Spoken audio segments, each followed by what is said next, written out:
Within this video, we will show you how to reprint an employee's check stub.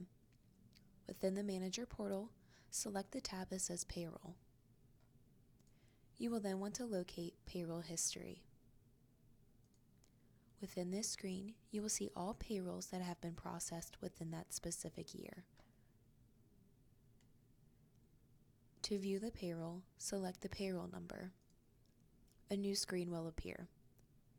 You will then want to find the employee who is requesting their check stub and select their payroll voucher number. Then, select Banking. You will then want to click on the link that says Reprint Check Stub. The stub will begin generating. Once it is complete, a new tab will appear. You are now able to print the check stub.